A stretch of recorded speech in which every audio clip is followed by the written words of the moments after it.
Boker Tov, good morning. Continuing with our 3-minute daily dose of Torah. This week, we begin Sefer Shemot and Parshat Shemot, the book of Exodus and the Torah portion of Exodus.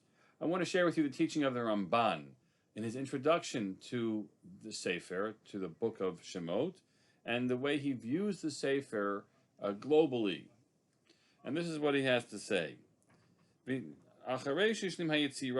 After we've completed the book that he refers to, Breshit, is Sefer HaYetzirah, the story of formation and creation, both of the world and the Jewish people, and in so doing also setting the course in the events that take place in Breshit. In many ways, the way things will be lived out already beginning in Shemot.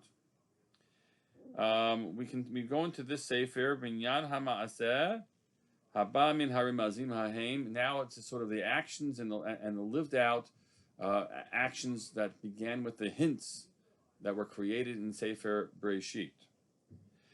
Nitzachet Sefer ve'elu shemot binyan hagalut harishon hanigzar beferush uvegeula mimenu. The basic role of this Sefer. This is the Sefer of the exile, the first exile of the 4 exiles that are classically read, going back to the dream situation that Avraham had, and the redemption from it.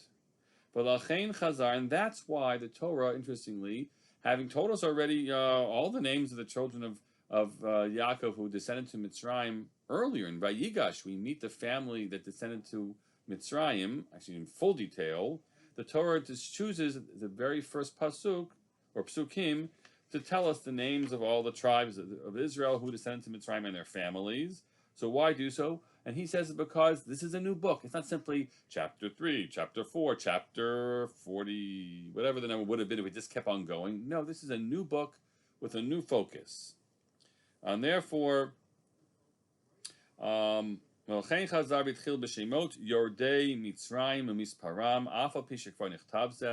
why we repeat the names of all those who descended to Egypt and their numbers, even though we've already had this written earlier. Bavur, due to the fact,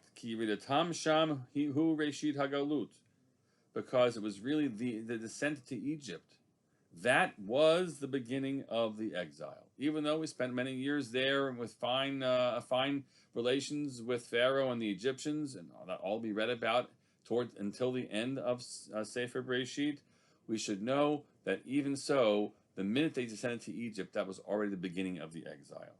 You should know that the Galut is not completed just with marching out of Ramses and Sefer Parshat Bishalach at that point in time. No, it would not be completed ad shuvam el makomam until they return to their place.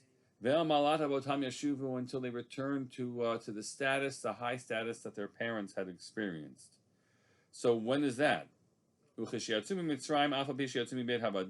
know, leaving Egypt, even though they left the house of bondage, that didn't count. They're still considered to be Golim. They're still exiled because they were in a land which wasn't theirs, lost and wandering in the wilderness.